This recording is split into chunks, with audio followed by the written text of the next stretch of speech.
Bonsoir, c'est vous qui aviez raison de nous rejoindre pour le 19h15. Bienvenue à l'information.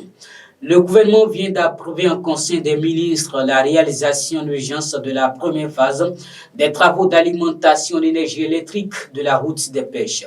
Les travaux inscrits au programme d'action du gouvernement seront exécutés pour satisfaire les besoins en énergie électrique des complexes hôteliers, touristiques, sanitaires et sportifs prévus à Fidjoussé et Togba ainsi que pour alimenter les populations environnantes en l'électricité. Cette première phase de ce programme est prévue pour être exécutée dans le délai d'un an. L'attaque du poste de douane à Guinée dans la commune de Malanville ne saurait être qualifiée de terroriste. C'est l'appréciation donnée par le porte-parole du gouvernement, Wilfred Nyan-Rumbidi, hier en marge de son point de presse du Conseil des ministres. C'est un incident qui s'apparente à une attaque de bandits armés, a-t-il laissé entendre.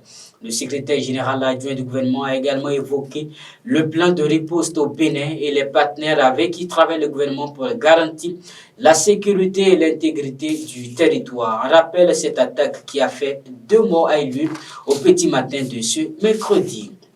Hors du territoire national, la Côte d'Ivoire a qualifié hier mercredi de chantage inacceptable les exigences du Mali en échange de la libération de ses 46 soldats détenus à Bamako depuis 2 mois. Elle appelle à un sommet ouest-africain sur la question dans les meilleurs délais.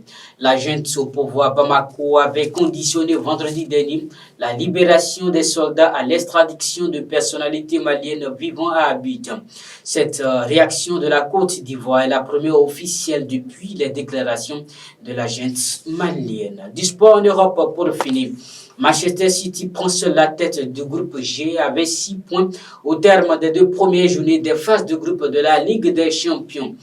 Les Anglais ont battu hier à Etihad Stadium les Allemands de Dortmund 2-1 avec un nouveau but de Erling Haaland. Les Danois de Copenhague et les Espagnols de Séville avec 1 point chacun sont derniers après leur match nul et vierge. Et pour éviter d'être les derniers, si vous avez envie d'être un ingénieur, je vous conseille cette académie. Savez-vous qu'à Cotonou, il existe une école de cycle préparatoire aux grandes écoles d'ingénieurs, le CPMS, le cycle préparatoire Sainte-Marie-Stella. Au CPMS, suivez une formation tournée vers l'international dès le cycle préparatoire et poursuivez vos études d'ingénieur dans les grandes écoles d'ingénieurs en Europe sans passer un concours.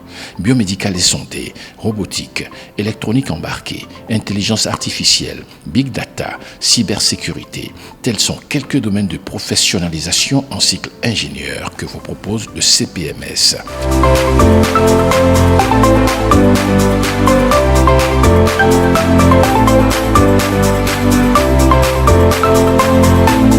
Le CPMS est ouvert aux bacheliers des séries C, D, E et F. Contact 62 72 10 72. Voilà, ainsi prend fin ce rendez-vous d'information. Merci pour l'attention et bonsoir chez vous.